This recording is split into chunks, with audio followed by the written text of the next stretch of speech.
Hello, my name is Kongwei, and together with my teammates Hongwei, Jesse, Laura, and Andrew, we will be presenting to you about the management of type 2 diabetes in Asian Singaporeans.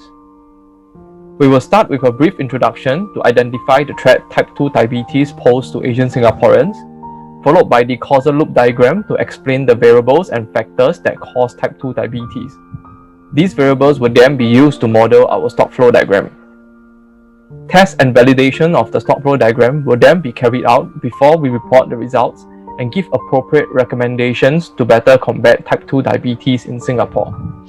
Hence, the aim of our presentation today is to understand the diabetes problem in Singapore through the causal loop diagram and model to identify and provide recommendations that can combat this disease.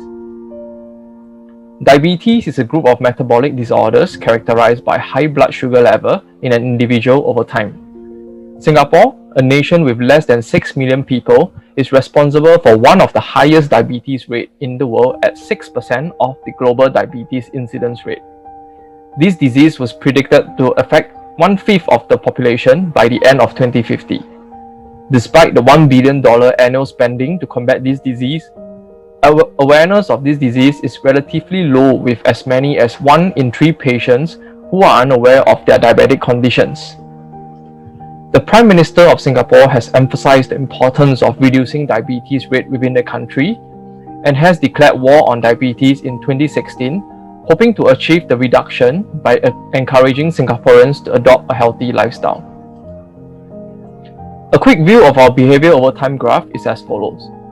The behavior over time of incidence rate in blue was plotted with data provided by the Ministry of Health for the year 2000, 2004, 2010, 2016 and 2020. Some points to take note of are the increase from 2004 to 2010 and the decrease from 2016 onwards. The increase in incidence rate from 2004 to 2010, which was due to an increase in obesity count in Singapore as per the report from MOH. This increase persisted until 2016 when the government declared war on diabetes and decided to allocate more resources to create awareness about healthy living, which is evident in the spike on government policies shown on the orange line.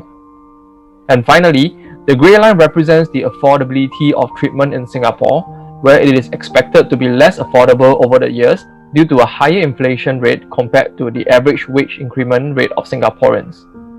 Next, I will be handing over to Jesse to further elaborate on the causal loop diagram and stock flow model. Thank you. Thank you, Kongwei. I am Jessie and I will take you through our model setup. First, we will take a look at the causal loop diagram. Here, it can be seen that there is a balancing loop and a reinforcing loop. The balancing loop is balanced by the government policies, which then leads to healthy lifestyles, whereas the reinforcing loop is reinforced by the family history of diabetes. From this causal loop diagram, it proves that insulin resistance and family history of diabetes are major factors that lead to diabetes, and the only factor trying to combat this problem is government policies. In the next slide, we will find out how these factors affect the stock flow diagram. This is the stock flow model our group came up with to capture how various factors affect the prevalence of type 2 diabetes in the Singapore population. 2 stocks are present, specifically the stock for healthy population and population with diabetes. Incidence rate is a flow connecting the healthy population to the population with diabetes, while death rate is a flow connecting the population with diabetes to a sink. Now, we will take a look at the key segments of this model. First, insulin resistance in a person is contributed to by 3 main factors: physical activity level, sugar consumption, and obesity rate. They will be the focus of the sensitivity analysis later on. The model also includes 2 forms of government policies. The current government intervention level represents preventive measures taken by the government.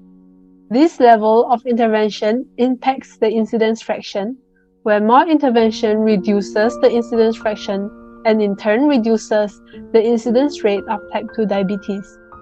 Meanwhile, Medicare subsidies target the affordability of treatment and helps to manage the disease itself after the onset.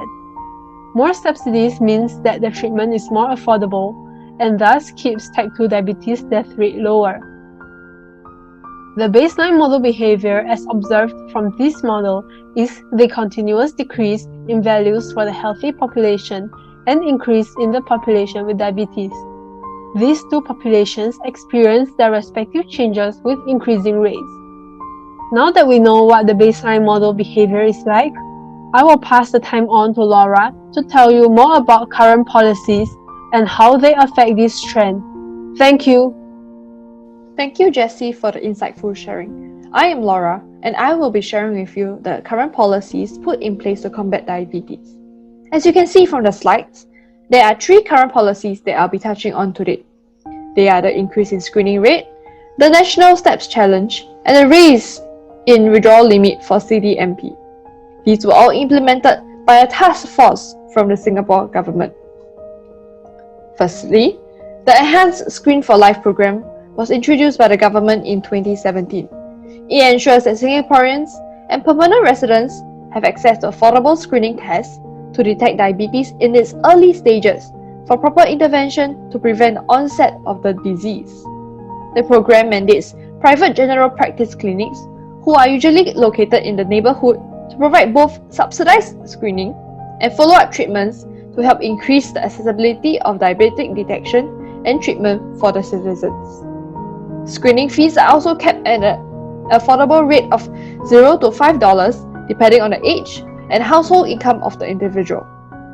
This will definitely help to prevent the early onset of diabetes and also encourage individuals to go for screening more regularly. Moving on, we have the National Steps Challenge. To encourage individuals to be more active on a daily basis, this could be done by walking to the MRT station instead of taking the bus, or even alighting one stop earlier. Clocking in these steps is a small yet effective way to prevent the development of any chronic disease such as diabetes.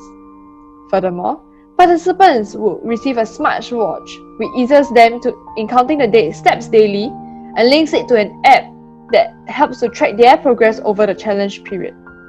Upon completion, they will be entitled to free gifts and prizes.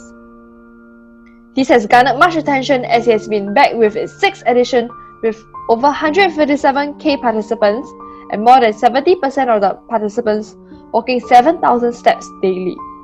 Although it is well received, the number of diabetic patients are still on the rise, as seen from the earlier slides.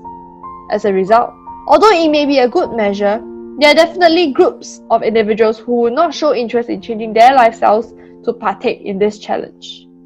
Therefore, there needs to be more stringent regulations that can change one's lifestyle to prevent the onset of diabetes.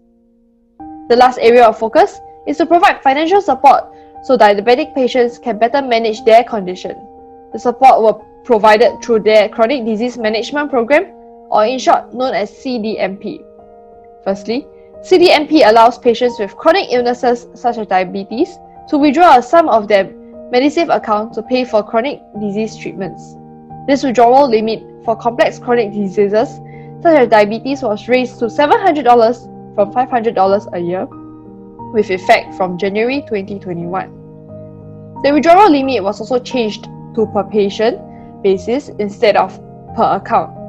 This means that if there were a family members sharing a single Medisave account, both members are able to withdraw up to $700 instead of sharing the $700 limit.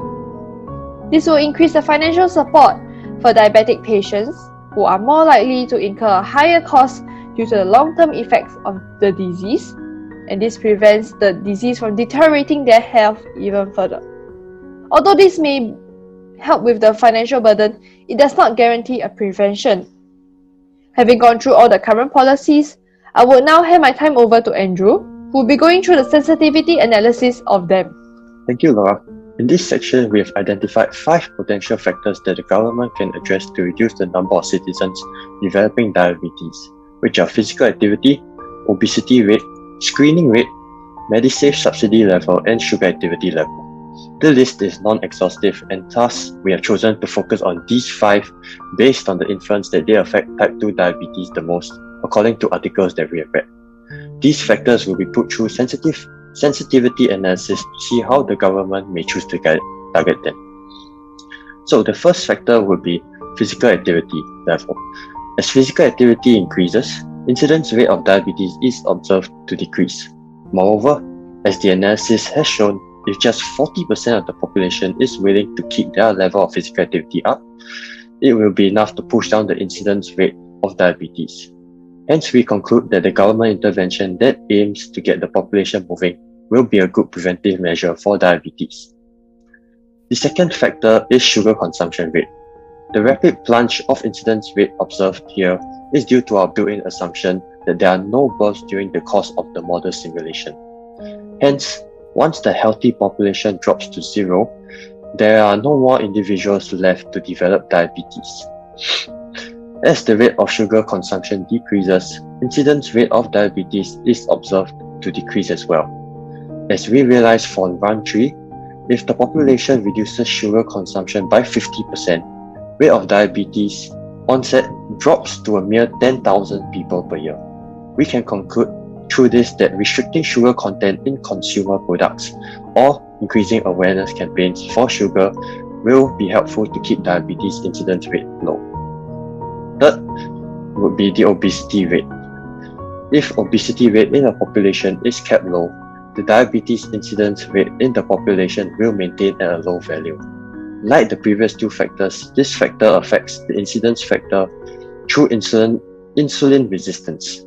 As obesity is largely based on personal choice, we believe that government intervention, as stated from the previous factors, will help to maintain the obesity rate in Singapore since they similarly target both personal habits and choices.